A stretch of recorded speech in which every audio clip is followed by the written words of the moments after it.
नमस्कार. मी भाऊ तोरसेकर. तुम्ही बघत आहात प्रतिपक्ष. मित्रांनो,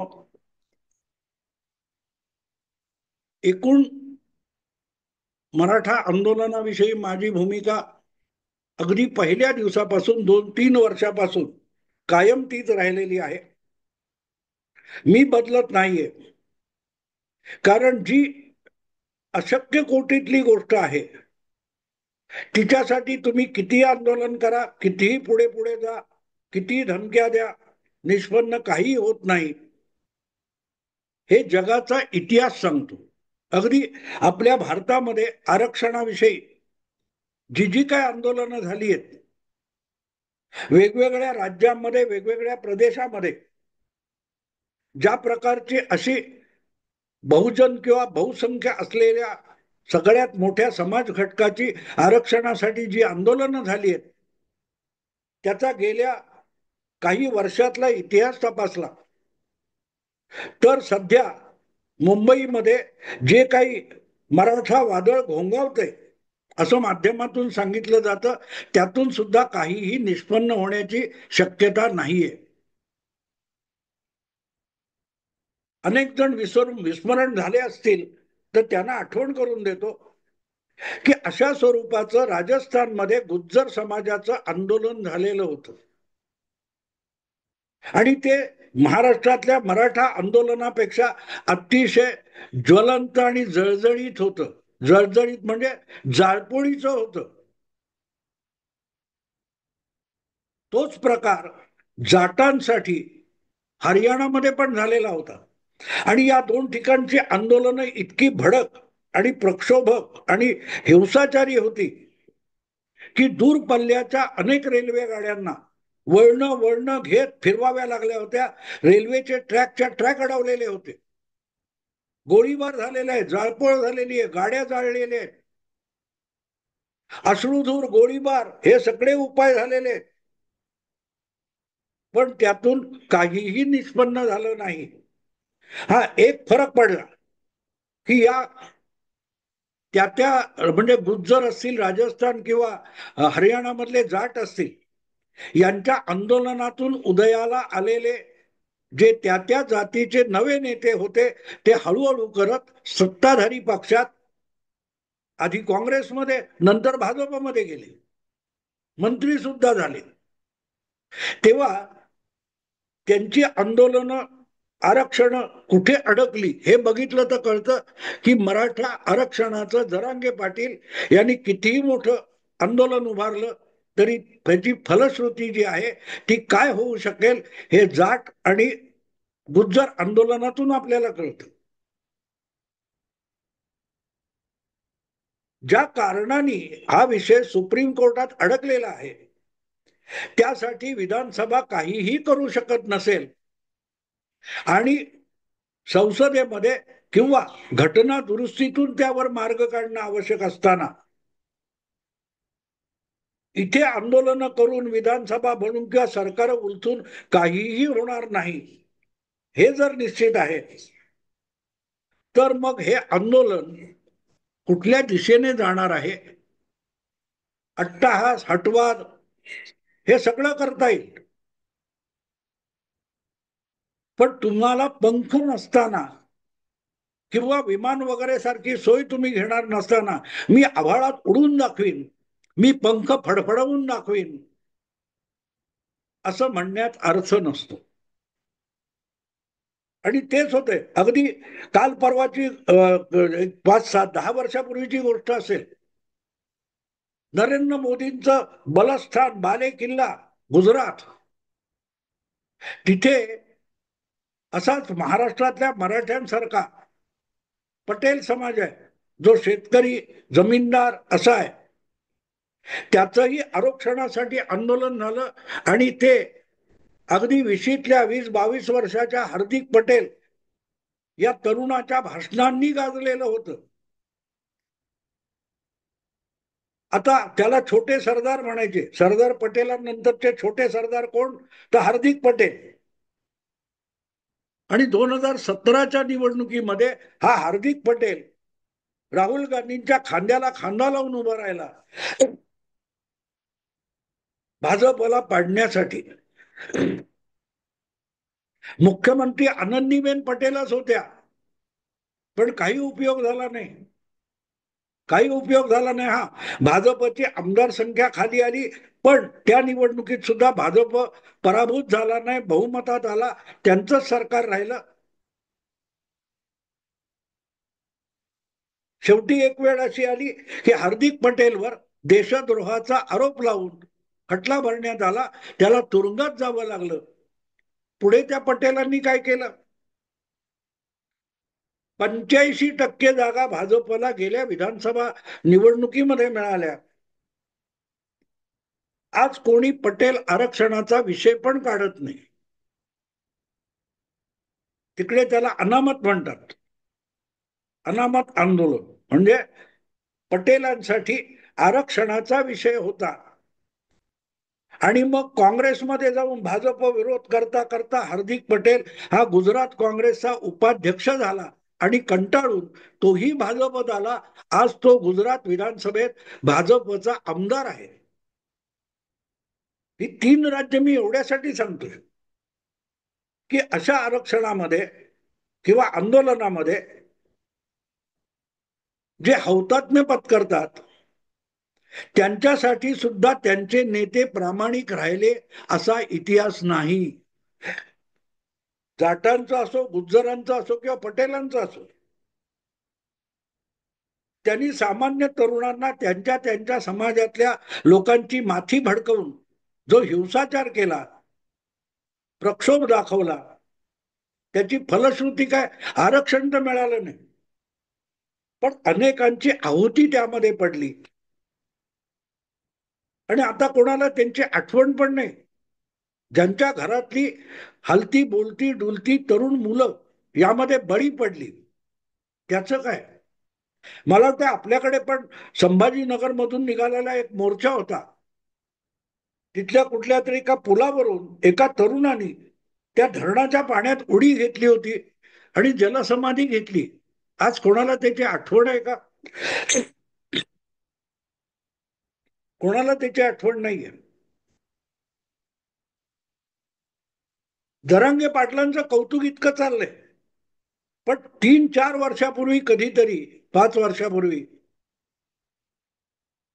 संभाजीनगरच्या त्या जलसमाधी घेणाऱ्या तरुणाचं आज कोणालाही स्मरण सुद्धा होत नाही.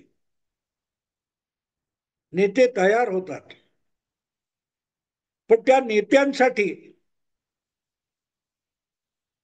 फाउंडेशनचे दगड होणारे आणि आपल्या सगळ्या जीवनाची आहुती देणारे जे असतात, त्यांच्या कुटुंबाचं पुढे काय होतं कोणी सांगतं का? नाही सांगत. घोषणा फार गोंडस असतात मित्र. त्याला सायकोलॉजीमध्ये, मॉब सायकोलॉजीमध्ये त्याला इरेटिक वर्ड्स म्हणतात. म्हणजे काही शब्द असे असतात, अशा लाखो हजारोच्या संख्येने लोक जमतात, गर्दी जमते, अशा वेळेला काही शब्द हे तुम्हाला चेतवणारे, भडकवणारे, चिथावणारे असतात. आणि एकदा ते डोक्यात जाऊन भिनले की व्यवहार सुचत नाही. फायदा नफा तोटा याचा विचार मेंदूला शिवत नाही. मग तुम्ही सुशिक्षित असा की अडाणी असा, एक मराठा लाख मराठा म्हटलं की अंगात अशी उसळी मारून सगळी ताकद बाहेर येते आणि सगळं संपून गेलं, अवसान गळालं की मग आपण आपल्या शरीराचे अवयव कुठे पडलेत हे शोधण्याची सुद्धा ताकद आपल्याकडे राहिलेली नसते. हा, यातून नेते उभे राहतात. पायाचे दगड भरपूर जातात, ते जगाला दिसत सुद्धा नाहीत, आठवत सुद्धा नाहीत. आणि म्हणून मी संभाजीनगरच्या त्या जलसमाधी देणाऱ्या मराठा तरुणाची आठवण का केली आहे? मी गेल्या वर्ष दीड वर्ष जरांगे पाटील यांचं जे आनंद काय ते आंदोलन चालू आहे त्याची वर्णन काय काय काय काय ऐकतोय. जरांगे पाटलांच्या मुलीच्या डोळ्यात अश्रू आले, त्यांची पत्नी डोळ्याला पदर लावून रडत होती, हे सगळं ऐकतोय मी. पण nobody remembers that young man ज्याने औरंग काय त्या संभाजीनगरच्या धरणामध्ये काय पुलावरून उडी मारून जलसमाधी घेतली. त्याचं नाव पण कोणाला आठवत नाही, मला पण नाही आठवत आहे, प्रामाणिकपणे सांगतो. बातमीत सुद्धा त्याचं नाव येत नाही. ज्या कोपर्डीच्या घटनेपासून मराठा मोर्चा सुरू झाला, मूक मोर्चा, ठोक मोर्चा, किती मोर्चे निघाले, आणि हळूहळू त्या मूक मोर्चा, ठोक मोर्चा याचं वळता वळता मराठा आरक्षण आंदोलन होऊन बसलेलं आहे. त्या कोपर्डीला एक मराठा कुटुंबातल्या मुलीवर बलात्कार झाला, तिची हत्या झाली, आणि त्यातून जो मराठा समाजामध्ये प्रक्षोभ झाला, त्यातून मोर्चाला सुरुवात झाली होती. त्याचं काय म्हणतात ते, आता पर्यवसान आपण म्हणू किंवा परिणाम म्हणू, तो या मराठा आरक्षण आंदोलनापर्यंत येऊन पोहोचलाय. पण नो बडी रिमेंबर्स कोपर्डी.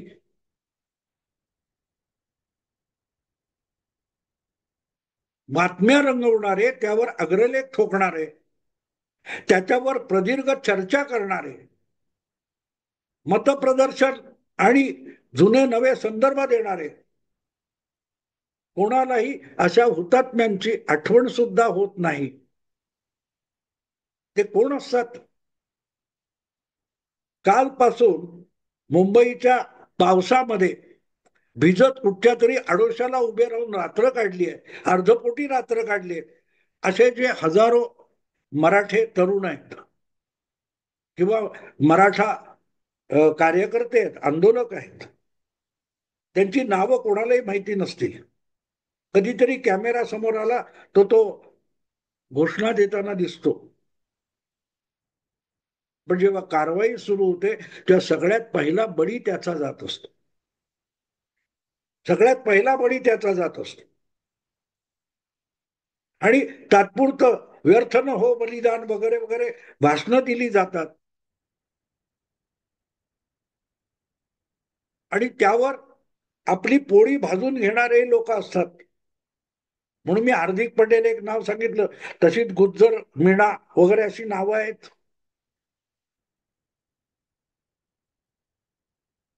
जर विषय सुप्रीम कोर्टात अडकलेला आहे, तर लोकांना अशा प्रकारे आंदोलनात उतरवणं,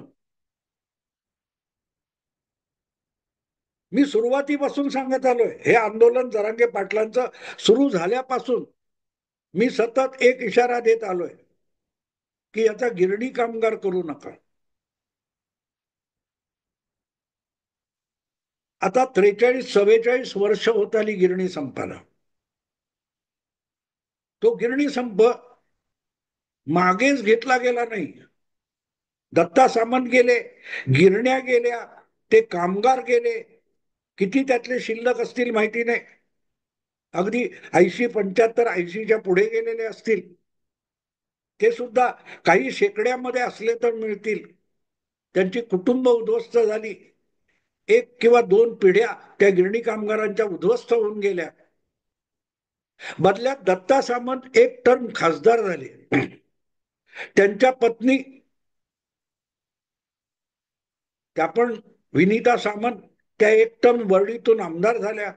मध्य दक्षिण मुंबईतून दत्ता सामंत, अगदी इंदिरा गांधींची हत्या झाली असताना सुद्धा इंदिरा लाटेच्या विरोधात, राजीव लाटेच्या विरोधात लोकसभेवर निवडून गेले होते 1984 मध्ये. त्यांच्या पक्षाचे 3 सामान्य लोक सवंगडी आमदार झाले. आज त्या गिरणी कामगाराची कोणालाही आठवण सुद्धा नाही. मी ज्या लालबागच्या चाळीत लहानाचा मोठा झालो, आमच्याकडे पिढ्या गिरणी कामगार होते. त्यातल्या 6 गिरणी कामगारांची जी कुटुंब होती, त्यांना आपली त्या चाळीतली राहती खोली विकून कुठेतरी लांब कल्याण, उल्हासनगरला, विरारला जावं लागलं त्या काळात. घर चालवायचं तर खायला अन्न नव्हतं. त्यामुळे 2-2, 3-3 पिढ्या त्या चाळीत जी खोली होती, तिची काय 1.5-2-3 लाखाची पागडी घेऊन त्यांनी पुढची 5-10 वर्ष काढली. तिसरी पिढी आत्ता पायावर उभी राहते.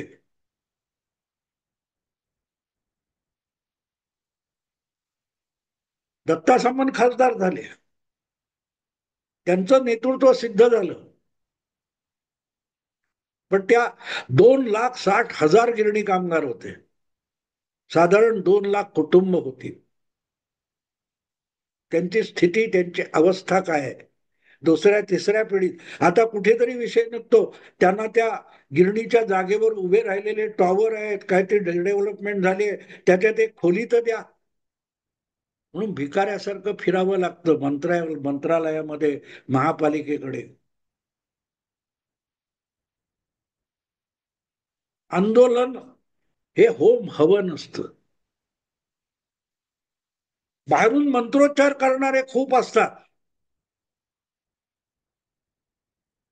पण त्यामध्ये ज्या काय समिधा सोडल्या जातात, त्या समिधांची जळून राख रांगोळी होते, होम संपन्न होतो. मंत्रोच्चार करणारे बाजूला असतात पत्रकारांसारखे, तुमचं काय म्हणणं आहे, तुमचं काय म्हणणं आहे. पण जे आंदोलक आलेत, ते त्या होम हवनातल्या समिधा असतात. त्यातले उद्या घर की सगळे पोचतील की नाही घरी माहिती नाहीये.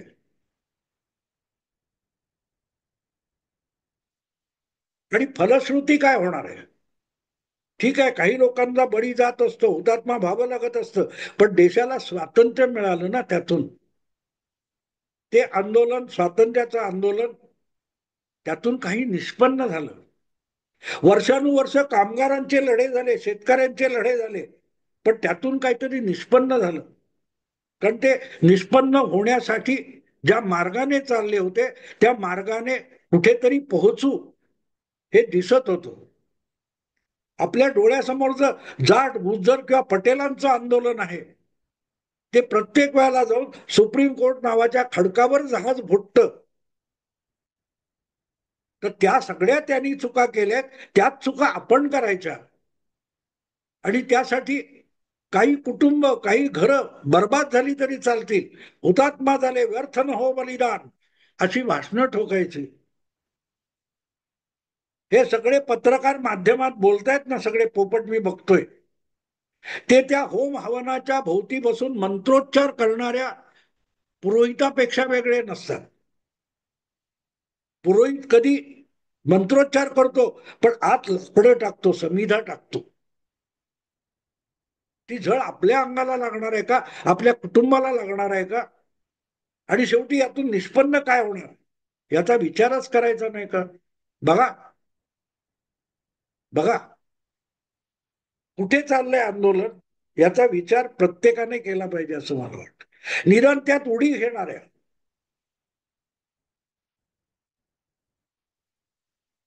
मी फार तरुण असताना 40-45 वर्षापूर्वी केलेल्या एका कवितेत आहे,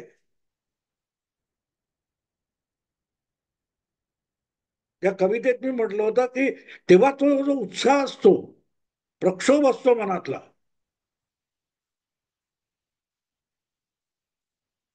की मशाल विझली आता, अशी काहीतरी कविता आहे, माझ्याच ओळी मला आठवत नाही.